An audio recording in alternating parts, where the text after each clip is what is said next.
নমস্কার সবাইকে, welcome to my blog. আর আজকে রবিবারের দিনের সকাল। আর তোমরা যারা আমার ব্লগ কম বেশি দেখো তারা তো জানো রবিবার দিন আমার তেমন কোনো রুটিন থাকে না।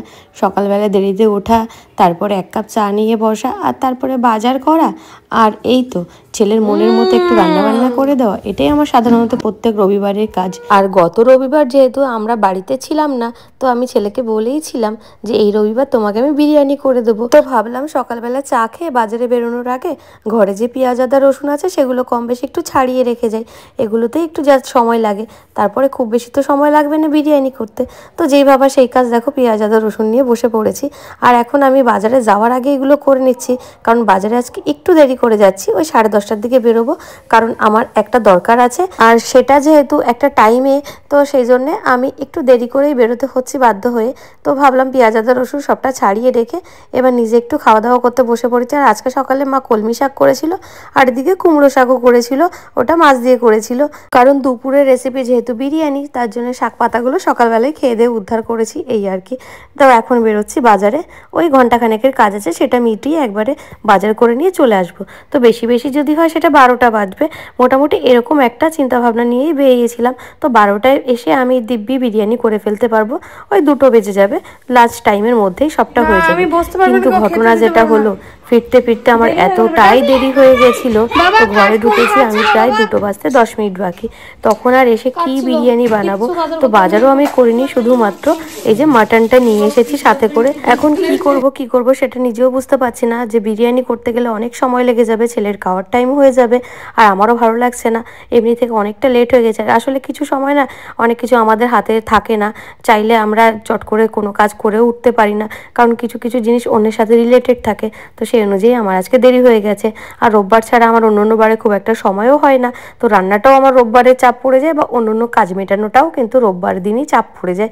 তো সব মিলে ঝুলে এই যে এখন তো চিন্তা করে নিলাম যে তাহলে মাটনটা যেহেতু এনেই ফেলেছি, তাহলে মাটনটা কষা করি, আর বিরিয়ানির একটা ব্যবস্থা যা হোক দেখা যাক কি করা যায়। তো মাই আমাকে বুদ্ধি দিল, তাহলে তুই মাটনটা কর। আর যেহেতু ভাতও আজকে কমই করা হয়েছিল দুপুরে বিরিয়ানি বলে, তো মা বললো ঠিক আছে তাহলে দোকান থেকে একটা বিরিয়ানি আনি। এদের যদিও আমার ছেলের দোকানের বিরিয়ানি একেবারেই খুব একটা পছন্দের নয়, তো ও চেয়েছিল মাই করে দিক।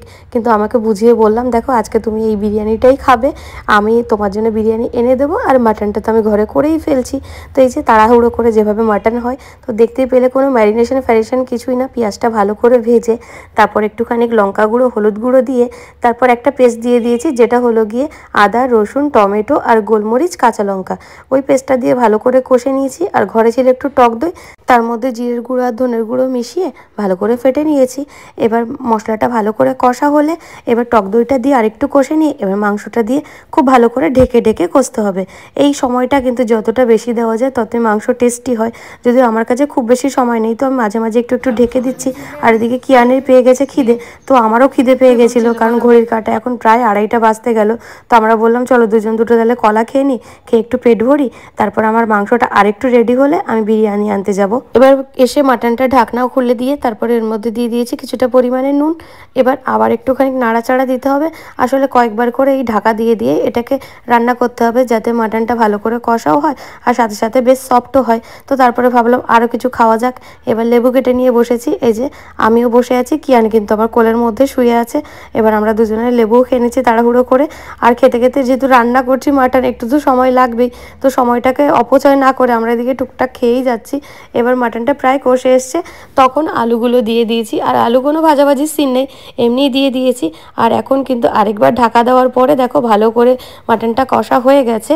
এবার এটাকে সোজা দিয়ে দেবো প্রেশার কুকারের মধ্যে। আর বারবারই কিন্তু রান্না করছি আর ঘড়ি দেখছি, যে ঘড়ির কাঁটা মনে হচ্ছে আজ খুব তাড়াতাড়ি দৌড়চ্ছে, কারণ আমি ভাবছি মোটামুটি ওকে 3টে নাগাদ খেতে দেবো, এরকমই একটা টার্গেট করে নিয়েছি। তো যেহেতু এখন কষা হয়ে গেছে প্রেশার কুকারে দিয়ে দিয়েছি, এখন আর কিছুই না, ওই 4টে থেকে 5টা মতো সিটি হবে। তো প্রেশার কুকারটাকে আমি ওভেনে বসিয়ে এবার বেরোচ্ছি আমরা দুজন বিরিয়ানি আনতে।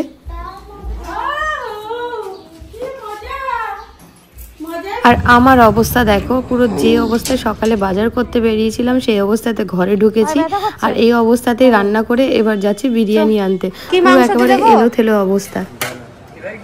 হ্যাঁ, ডানা দিলে লেগ পিস দিলে ভালো করতে না। এসো। হ্যাঁ, পুড়ে গেছে, গরমটা পালে গেছে। সিটে ওরে বাপরে গরম এসেই পালন করে সিটে পড়ে